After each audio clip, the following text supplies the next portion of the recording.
Hello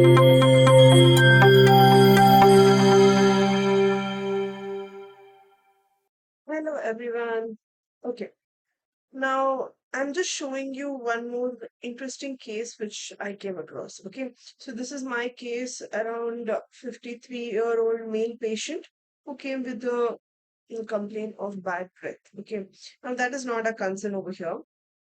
Our concern is, so when I was probing, I can see some small discharge which comes out. Okay, so during inflammation, when you probe inside the interdental area or when you're probing the buccal area, what happens is one small kind of liquid comes out. Okay, that liquid is nothing but the gingival crevicular fluid. Okay, so that is what we're going to discuss today, the GCF. So gingival crevicular fluid, if you closely look into this picture, you can see there is this shiny liquid which is formed. So it's called as an exudate. Okay. Now, again, there are two things over here. GCF can be in healthy conditions, transudate, and in inflammatory, it becomes an exudate. So, inflammation, it is called as an inflammatory exudate. Now, I'll explain to you what exactly this is. So, this is one of the reference picture which I have referenced below in the caption. So, here in this image, we have one side, it's as a normal uh, tooth, and one side is an inflamed tooth. Okay, let's talk about that. So, if this is the normal tooth, we are considering this as a normal tooth and this as a inflamed tissue. So inflamed gingival inflammation or anything, okay, any level. Let's not talk about the level over here. So in a normal tooth, what happens? You have blood vessels, okay? So this blood vessel, all these are all the RBCs and all. There is some leakage of some liquid which is coming out during the permeability time, but it is drained by the lymphatic system. Okay, so it gets drained off completely. But even though it is getting drained off, there is some uh, small amount which seeps through the sulcus into the gingival crevice. That is nothing but the gingival sulcus. Now, here what happens is basically to wash off all the debris and all, some amount of liquid is supposedly to get that lubrication of that around that area.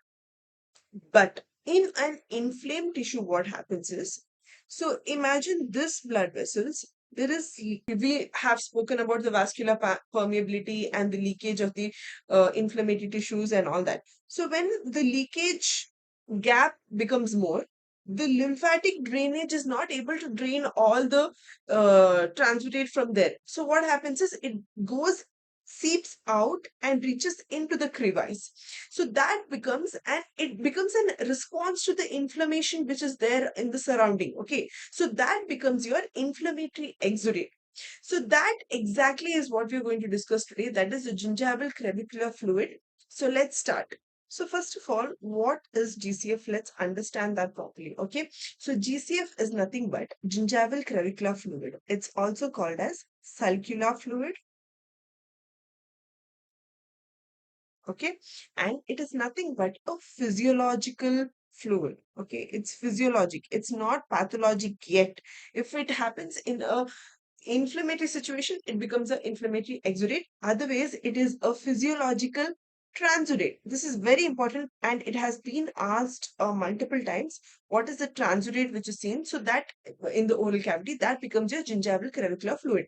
So it is defined as a physiological fluid secreted in the gingival crevice that is again classified as inflammatory exudate during disease, or it is classified as serum transudate during health.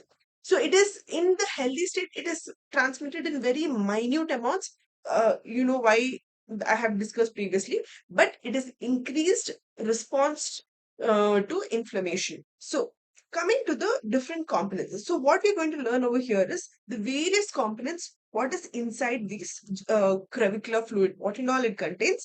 So first, let's see what are the cellular components it has. Nothing. It's very simple. It has all the epithelial cells because all the dead cells, we spoke about the continuous regeneration of the cells which is happening. So all the dead cells has to flush out somewhere, right? So this is the liquid it goes out from. Okay. Then it has neutrophils.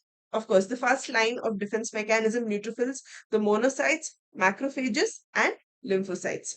So these are the pictures of how epithelial cells, macrophages, and monocytes look. Then coming to electrolytes. So these are the essential nutrients which are required, like the sodium, potassium, calcium, all those.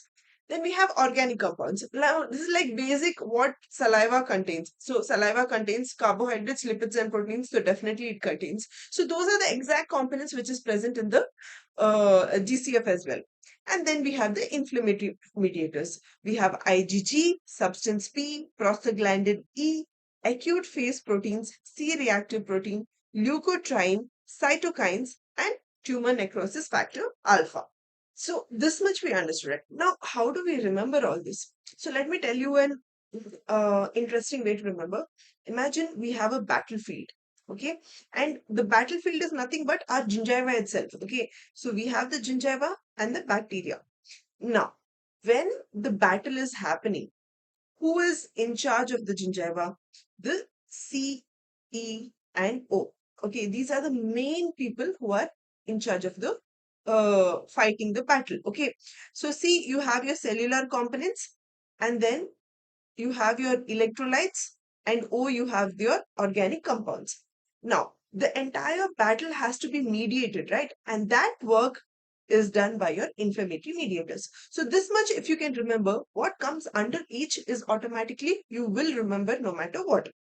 Okay, so think of gingiva as a battlefield. Now, along with this, there are other also things which are flushing out of the GCF. Now, let's see what happens in the battlefield. Okay, now, first of all, the enzymes are your soldiers. Okay, now these are your soldiers who are battling. So, your main soldiers are alpha 2 macroglobulin, aspirate aminotransferase, acid phosphatase, elastase, beta glucuronidase, trypsin like enzymes. We have like matrix metalloproteinases like MMP1, 2, 3, 8, 9, 13, and TIMP1. Then stromylisins, myeloperoxidases, lactate dehydrogenases, and aryl sulfatase. So all these are host defenses. So these are your like strong ground warriors which are trying to fight against. Now, along with that, there are, so you have your ground guards as well. Okay, now your castle members, that is your castle is what the bone over here. Okay, now if the bone is your foundation, that is the house, from there they fire most of the things, right? That is your bone specific proteins.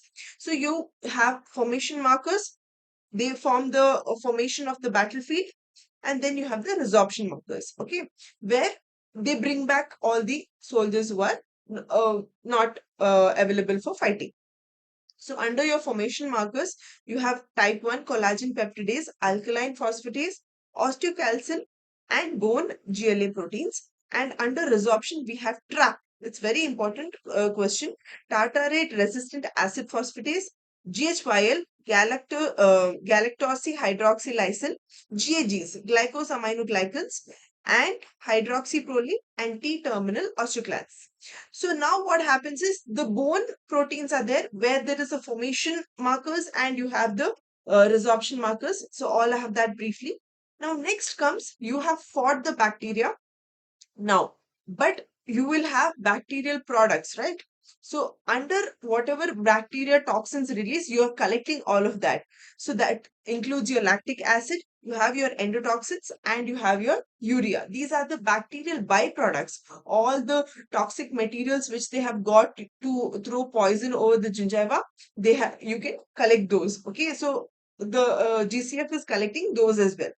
And along with that, whatever they have put a bomb or whatever, there is debris which is falling, right? So that tissue breakdown products, like again, glycosaminoglycans like hyaluronic acid, and you have chondroitin sulfate and dermatan sulfate. These are the three. This is also a very important question. That is glycosaminoglycans. Which are the glycosaminoglycans which are seen in the oral cavity? That is hyaluronic acid, chondroitin sulfate and dermatin sulfate. And then you have the connective tissue and protein breakdown products, that is osteonectin, osteocalcin, osteopontin, and type 1 collagen peptides. And then you have your growth factors. So this is an easy way for us to remember, like there are so many things to remember in this topic. So probably you can remember this mnemonic and understand it better, and you can focus on this. Now, throughout our periodontology mind map book, we have incorporated these kind of mnemonics in different kinds of mind maps for your easier understanding, for your easier remembrance, and especially for the reason that for reproducing it on your exam paper, these mnemonics help you like a lot. So don't forget to purchase the periodontology mind map book. We also have the app in the digital form where the mind maps are there along with the mnemonics, and all the videos will be attached to the mnemonics, to the mind maps of each.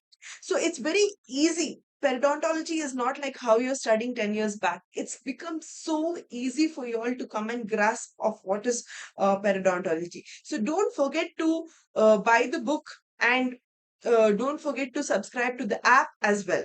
When people think when downloading the mind map app, it's just like another app.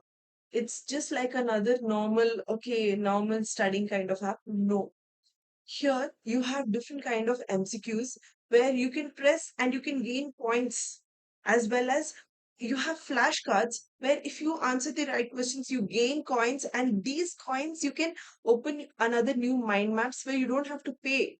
So this entire version of the mind map Medi Study Go app has been designed in such a way where it makes it more interesting for the student to learn. So don't forget to download this Medi Study Go app.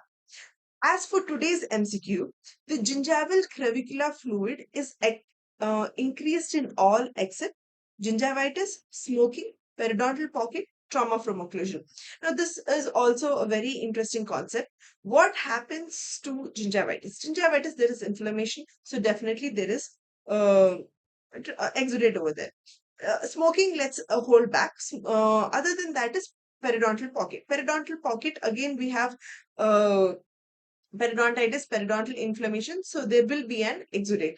Trauma from occlusion, again, periodontal breakdown is happening. So periodontal inflammation, it leads to also leading to increase in the GCF. But there is shortage or there is no GCF in smoking. Why? Let's see. So in smoking, GCF, it increases in the inflammatory conditions like gingivitis, periodontitis, and trauma from occlusion. But in smoking, what happens is there is vasodilation which happens for the inflammation to happen. But in smoking, there is vasoconstriction. Okay, so there is reduced blood flow over there, and when there is reduced blood flow, there is no chance of the leakage only happening because the blood flow itself is less. Okay, so they may reduce the overt inflammatory signs, so it does not increase the GCF in smoking patients. And next is, what are the major components of GCF? Now, major components, we have told the entire battlefield. Let me quickly revise. I'm not going into each component, but let's see. So it's a battlefield where CEO of the gingiva is fighting. So C is nothing but cells. You have all the cells, epithelial cells, and neutrophils, monocytes, macrophages, all that. Then E, you have the electrolytes. And then O, you have the organic compounds like proteins, carbohydrates, lipids. Okay. Now, to maintain the entire battlefield, you have the inflammatory mediators. Please remember the inflammatory mediators. And then you go into the next phase, that is the main soldiers. The main soldiers of the battlefield are the enzymes. Enzymes are trying to fight the battle.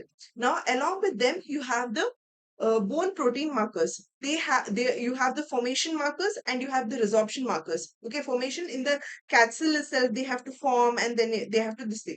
Resorption markers, they try to get in all the dead soldiers. So those are the things which you can remember, which is the formation markers and for the resorption markers. After that, after killing the bacteria, what happens? There are a lot of poisons and toxins. So you collect all those. So that becomes your metabolic and bacterial byproducts. And then you have all the bombs and all fallen, right? Like the debris. So tissue breakdown products. So you have the tissue breakdown products. So these are the every components which consist of GCF. So that's it for this video, but we are continuing this video with the methods or the collection of GCF in the next video. So don't forget to watch that video, and many other videos also are there in the periodontology playlist in the Medi Study Go YouTube channel. So don't forget to subscribe for many more such videos. See you in the next video.